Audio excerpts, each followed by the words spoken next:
Hi everyone, Jordan here. I'm gonna give you guys a little presentation about the internment of Japanese Americans. Okay, so for some historical context, it all started after Pearl Harbor was bombed on December 7th, 1941.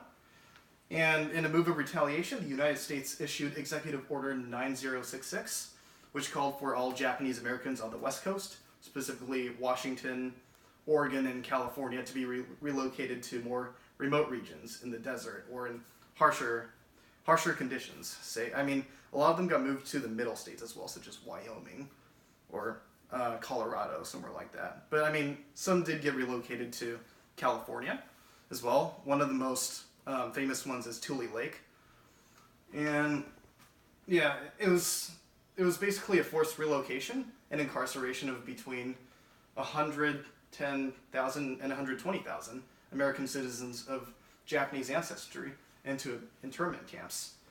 And initially the majority of FDR's, Franklin Delano Roosevelt's advisors were against it because a lot of them felt like the Japanese American citizens were loyal to the United States, and a lot of them really had no cause or no motivations to do any form of espionage or acts of disloyalty against the U.S. government.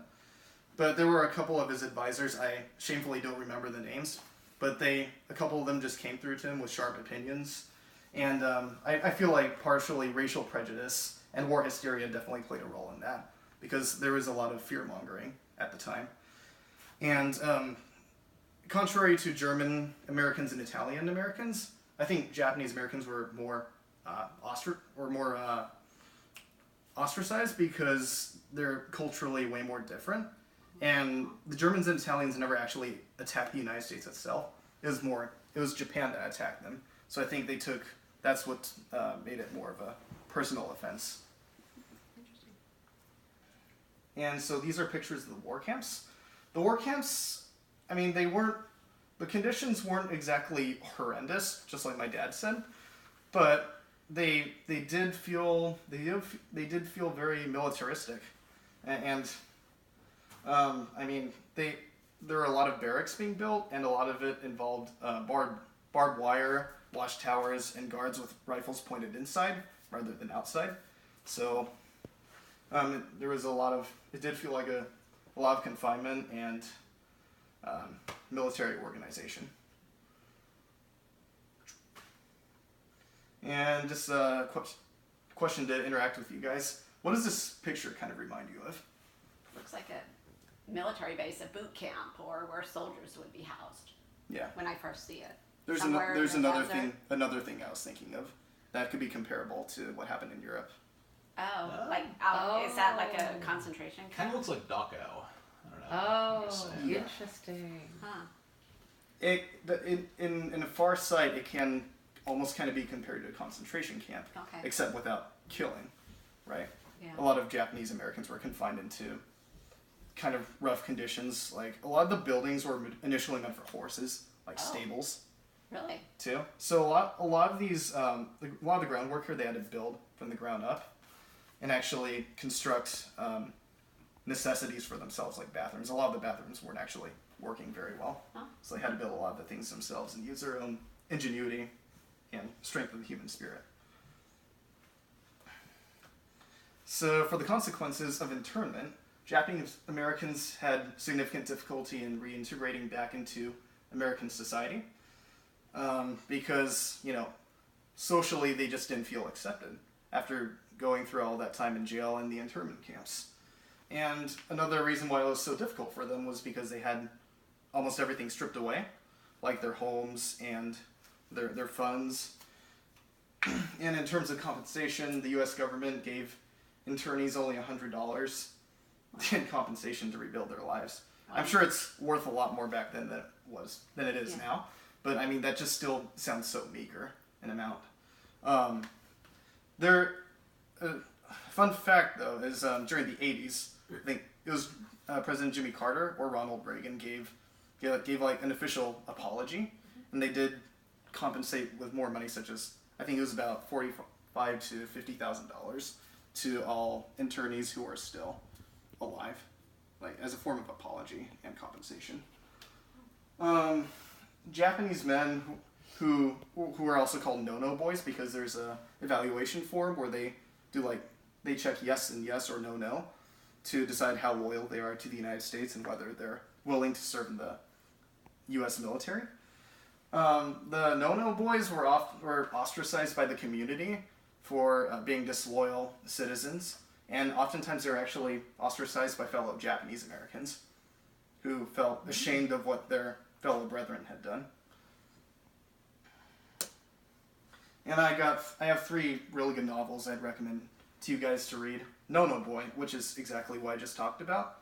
It follows the perspective of a Japanese American man named Ichiro.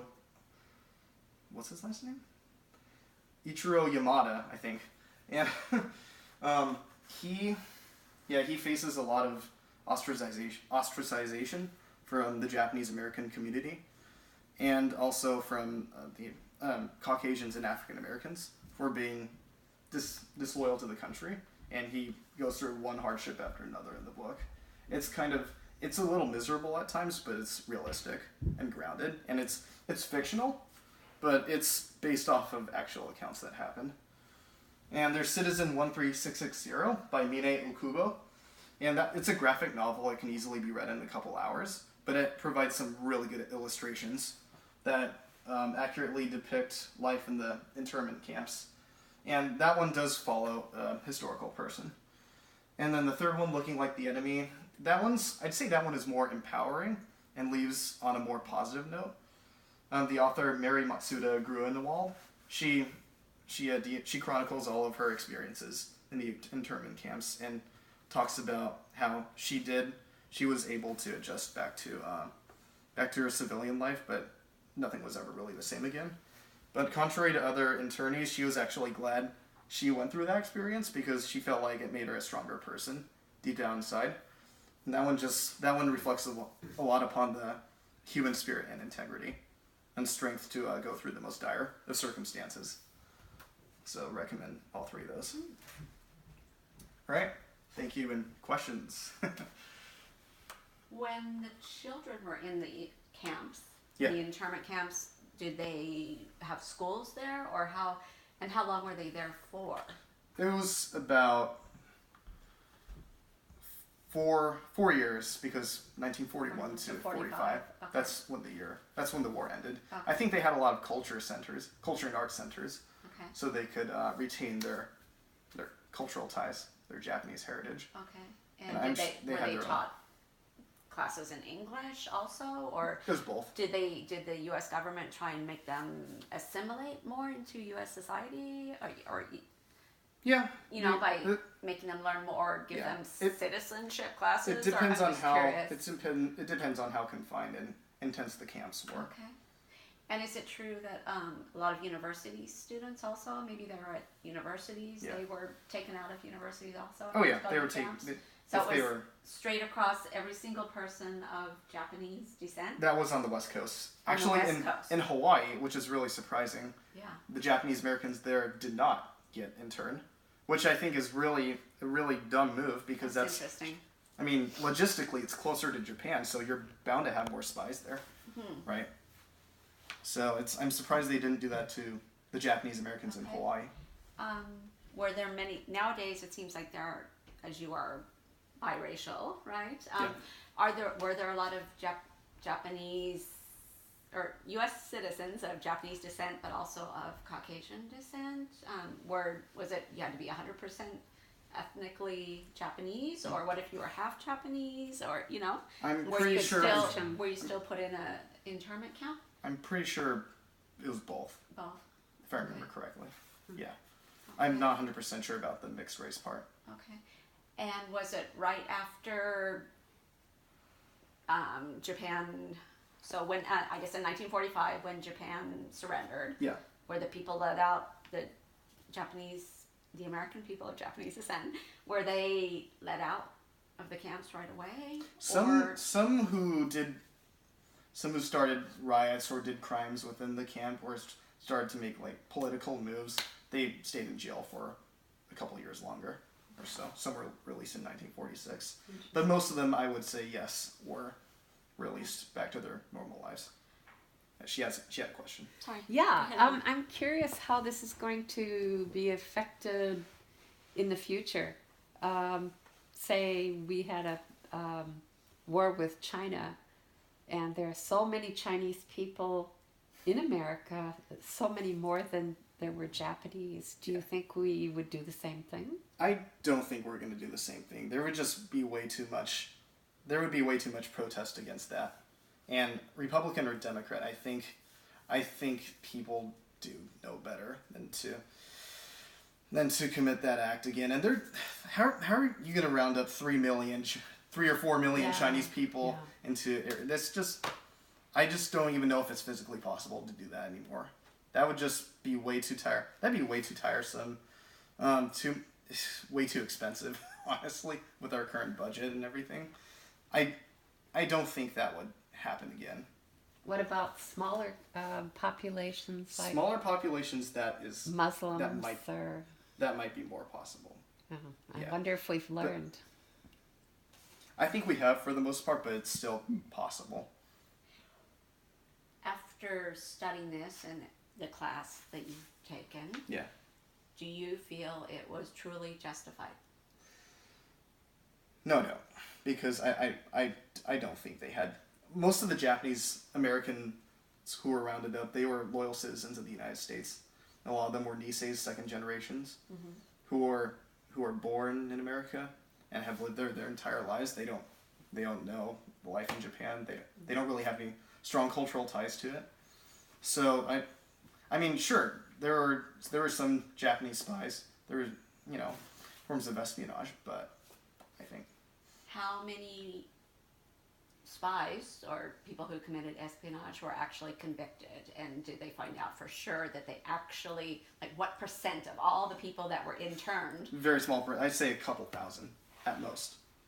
That's Okay. a very small percentage. Of Yeah. all the, and you said there were 110 to 120,000 Yes, people. Okay. very small were percentage, like interned. Okay. 1 or 2,000 or so. So there were some, Yeah, but very but small but percentage. I don't think it was completely justified. They could definitely put people under surveillance maybe, but to round them all up into internment camps like cattle was just I felt it was too drastic of a move. Yeah. Okay. All right. So interesting. Thank you. Yes, All thank right. you, Jordan. Yeah. We really learned a lot. All right. We did. Thank you. You're welcome. All right. Very All good. right. Thank you for listening.